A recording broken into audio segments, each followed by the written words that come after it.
It begins not with effort, but with stillness. You're not here to fix anything, solve anything, or get anywhere. You're here to arrive, here, now. And the power of now isn't some abstract idea. It's the only place life actually happens.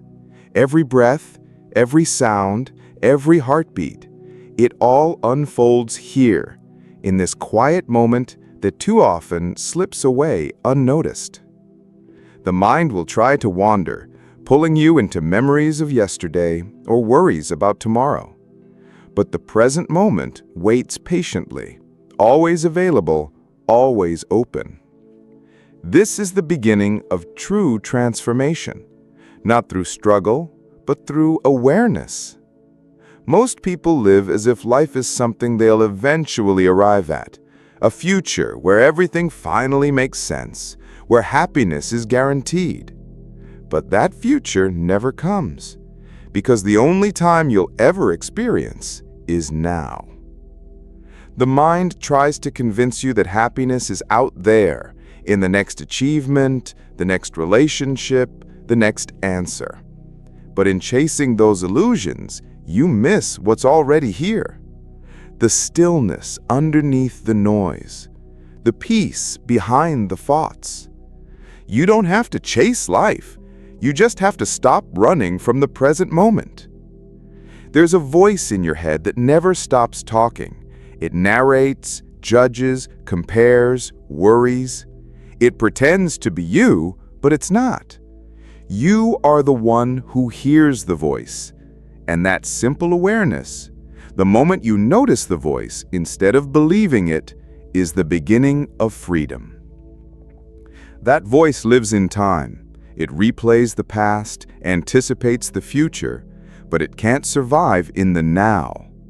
When you step into this moment fully, not conceptually, but experientially, the voice fades. What's left is presence. And presence is not passive. It's alive. It's intelligence beyond thought. It knows what to do without figuring everything out. Being present isn't about escaping the world. It's about returning to it with your full attention. You begin to notice things you missed before: the warmth of your coffee, the sound of the wind, the feeling of your feet on the floor. And with that awareness comes a softening. You stop resisting life. You start receiving it. Not every moment will be comfortable, but every moment will be real. And there's a peace in that, a quiet confidence that whatever arises, you can meet it with presence instead of panic. Suffering comes not from what happens, but from your resistance to what happens. Pain is inevitable, but suffering is optional. When you resist the present, you create tension. When you judge it, you create stress. When you surrender to it, something opens. Surrender doesn't mean giving up. It means giving in to reality, letting go of the mental story and returning to what is. Even in pain, presence creates space. And in that space, healing begins. The body is a powerful anchor to the now.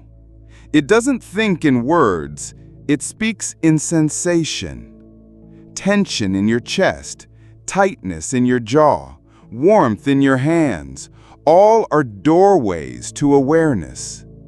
The more you tune into your body, the less lost you are in your thoughts. Feel your breath. Feel your heartbeat. Bring your attention to your inner energy field, not to judge it, but to notice it. Your body always exists in the now. It can't take you into the future or the past. When you connect to it, you reconnect to presence. In daily life, small moments are the perfect training ground for presence. Waiting in line, washing dishes, walking down the street. These are not distractions, they are invitations. Can you be here, fully, even when nothing important is happening. Especially then, because life doesn't happen in highlight reels. It happens in the in-betweens. And the more present you are in those moments, the richer your life becomes. Thoughts will continue to arise. That's not the problem. The problem is identification. When you believe every thought, you're trapped in a story. But when you observe them without attachment, you remain free. You can choose which thoughts to follow and which to let pass. Like watching traffic from a hill instead of standing in the middle of the road. This distance between you and your thoughts is not detachment, it's clarity. You realize you are not the storm. You are the sky. True presence doesn't need to be loud or dramatic. In fact, it often feels like nothing at all. Just a gentle stillness, a quiet openness, a deep breath. And yet, from this stillness comes your greatest power. Because in the now, you are not reacting from fear. You're responding from awareness. You're not chasing, you're allowing. You're not lost in the noise, you're grounded in silence. This isn't something you achieve once and never lose. It's something you return to again and again. Each time you remember, each time you pause and reconnect, the gap between forgetting and remembering shrinks. Presence becomes your home base. And from that home, you can move through life with grace, strength, and deep inner peace. One of the deepest shifts begins when you stop seeing the present moment as an obstacle and start seeing it as your life. That traffic jam, that delay, that silence, they are not interruptions. They are life. Every moment, no matter how ordinary, contains within it the opportunity to awaken. The doorway is always open, but few step through it. Most people live waiting for some future relief, never realizing that the relief they seek is already here, hidden beneath their resistance to what is. The ego thrives on identification. It needs roles, labels, and drama to feel real. It says, I am this job, or I am this opinion, or I am what happened to me. But you are none of those things. You are not your thoughts, not your story, not your history. You are awareness, spacious, silent, and free. The ego constantly seeks to separate, to be right, to be superior, to be special. Presence dissolves those illusions. It doesn't strip away your individuality, it just reveals what was always beneath it, a deeper identity, not based on comparison or fear. Relationships are one of the most powerful arenas for presence. Why? Because other people reflect your unconscious patterns like a mirror. They trigger your pain, your defenses, your stories. And that's not a problem, it's a gift. When you meet conflict with presence instead of ego, something shifts. You listen more deeply, you speak more honestly. You stop trying to win and start trying to understand. Love without presence is just attachment, but love grounded in presence is spacious, accepting, and real. Emotions, too, are not enemies. They're energy, messengers, invitations, but only if you're present enough to feel them fully without being consumed. When sadness arises, can you just feel the heaviness in your chest without adding a story? When anger surfaces, can you feel the heat in your belly without lashing out? Emotions become toxic when they're suppressed or acted out unconsciously. But when you let them rise and fall in awareness, they move through you like waves, intense but not destructive. This is emotional alchemy, turning pain into peace through presence. The mind will keep offering problems to solve. That's his job. But not every problem needs to be solved. Some need to be observed, held, accepted. The need to fix everything right now is often just a way to avoid being here. You can still act, still make changes, but not from a place of panic, from a place of clarity. When you no longer fear the now, your actions become more intelligent, more aligned, more powerful, because they arise not from lack, but from wholeness. Silence is not empty. It's full of answers. That moment when your thoughts slow down, when your breath deepens, when the world seems to pause, that's not a gap in life. That is life. You begin to value quiet not as a lack of stimulation, but as nourishment. You realize how loud the world has become, how addicted the mind is to noise. And in that contrast, silence becomes a sanctuary, not to escape life, but to see it more clearly. Presence doesn't mean you never plan or remember. It means you stop living inside those plans and memories. You use the mind when needed, and then you put it down. Like using a tool, helpful, but not something to carry everywhere. The future can be imagined. The past can be remembered. But only the now can be lived. And each time you return to the now, you become a little lighter, less burdened by should and should've, more connected to what's actually happening. The idea that you need to become someone better is another trick of the mind. Presence reveals you're already enough. That doesn't mean you won't grow. It means your growth won't come from shame or self-rejection. It will come from love, from curiosity, from the natural unfolding of awareness. The more you trust the now, the more you let go of the inner war against yourself. And in that peace, your true power returns. Eventually, presence becomes less of a practice and more of a way of being. You don't have to think about being present, you just are. And when you slip back into thought, which you will, you notice it faster. You forgive yourself more easily. You return more gently. The gap closes, the awareness grows, and your life stops feeling like a chase and starts feeling like a homecoming. There's something deeply humbling about surrender. Not the kind of surrender that means giving up, but the kind that means giving in to what is. It's the opposite of resistance. When you stop pushing against the moment and start allowing it, peace follows. That doesn't mean you stop caring or stop moving forward. It means you stop fighting life as if it's always in your way.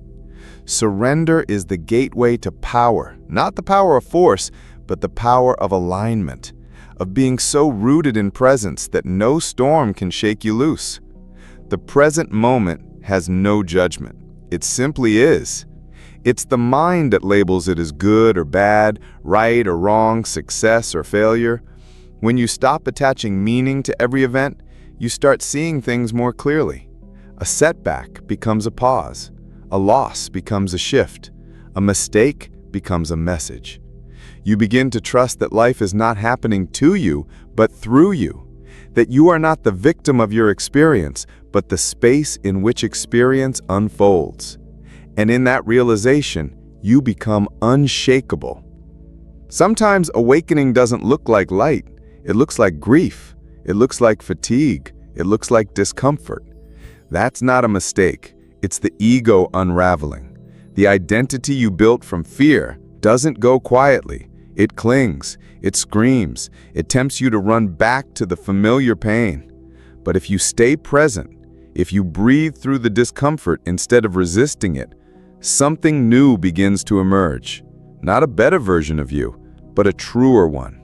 Simpler, softer, real. Presence is not an escape from the world. It's an entry into it. The colors become brighter. The sounds become richer.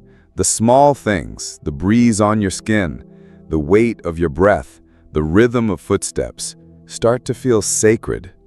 The ordinary becomes extraordinary, not because it changes, but because you're finally there to witness it. You don't need more. You need less noise between you and what's already here. Life doesn't need fixing. It needs noticing. When you're truly present, you stop needing people to complete you. You start enjoying them instead. Relationships become less about possession and more about connection. You no longer see others as sources of validation or threats to your self-worth. You see them as mirrors, as teachers, as fellow travelers. And even in conflict, you find compassion. You stop needing to be right.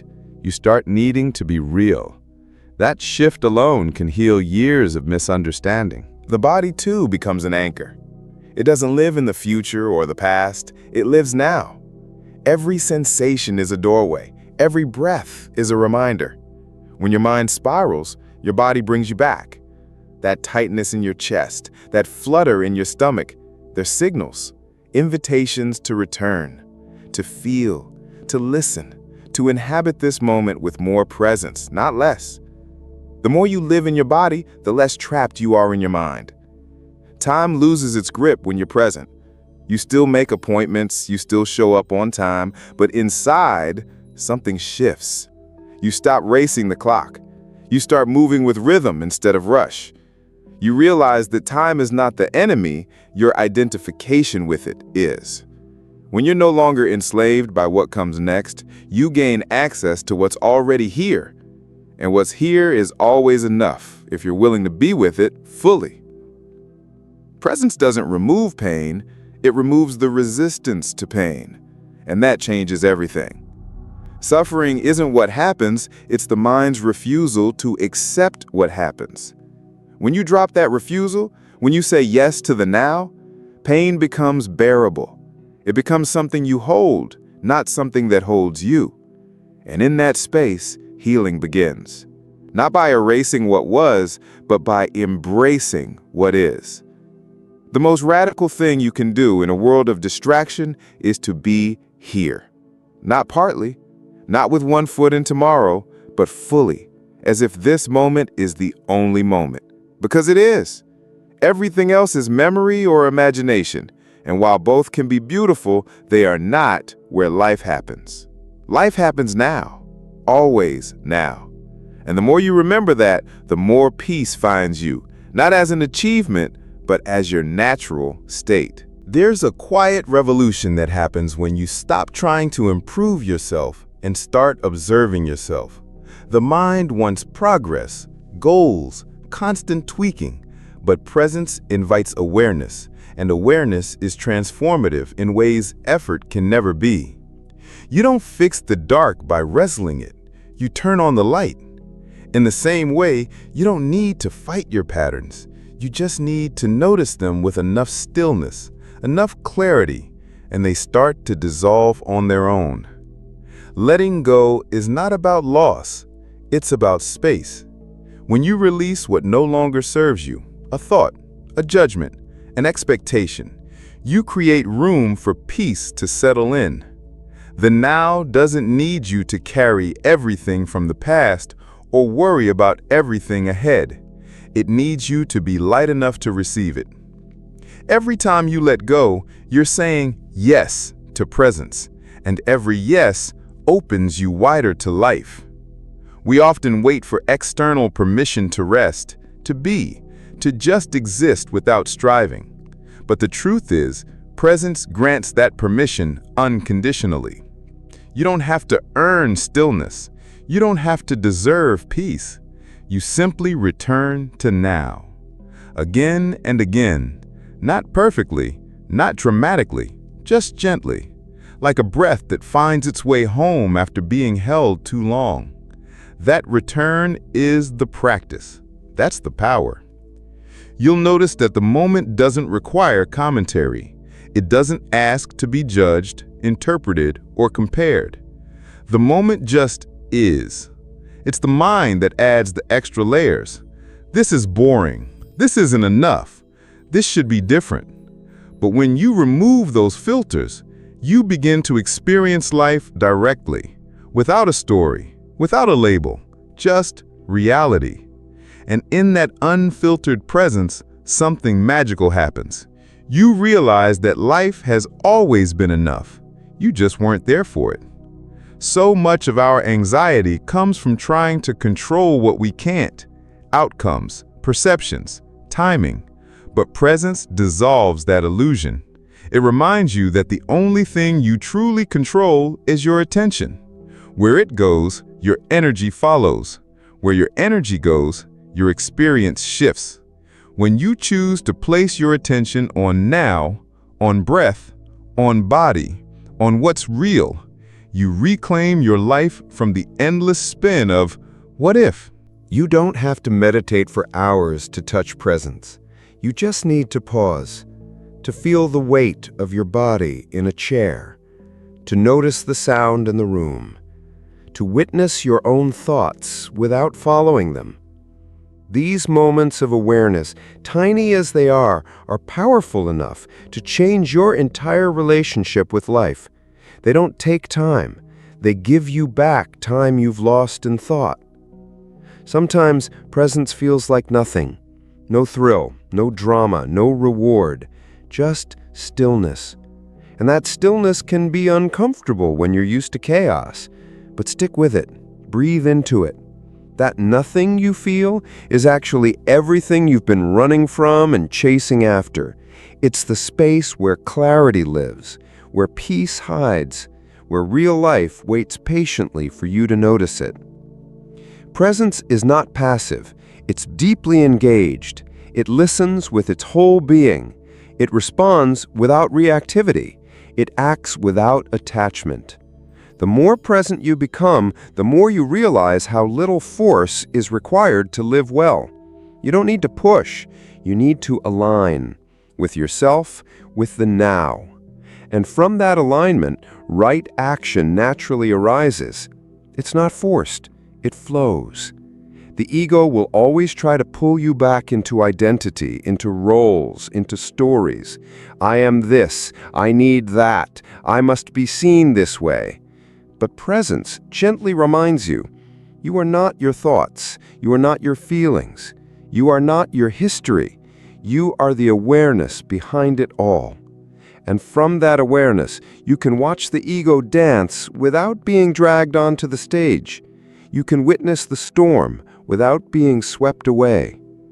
As you practice presence, don't seek perfection. Seek return. Return to breath. Return to sensation. Return to now. You will forget, that's okay. You will get pulled away, that's normal.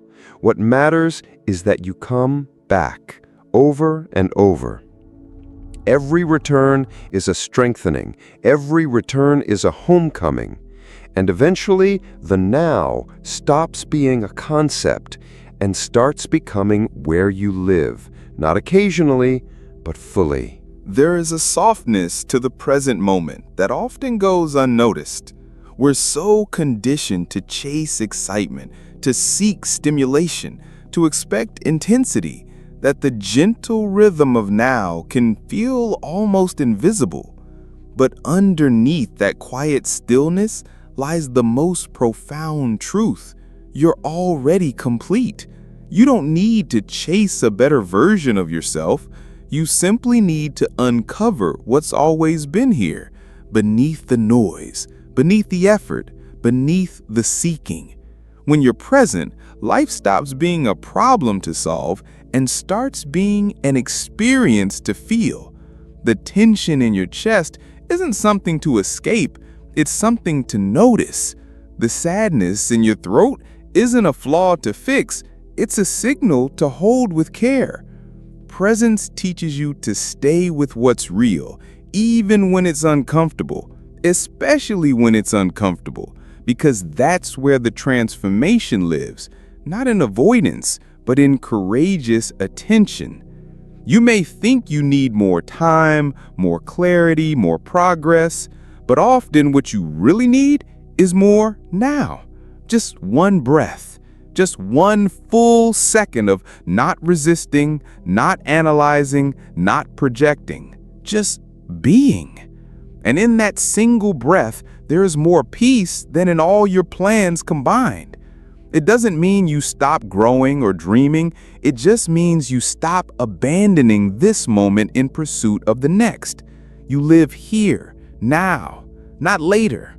Sometimes presence feels like watching the world move around you while you stay still, not frozen, just centered. While others rush, you breathe. While others react, you notice. You no longer get swept away by every story your mind tells. You no longer feel the need to justify your worth.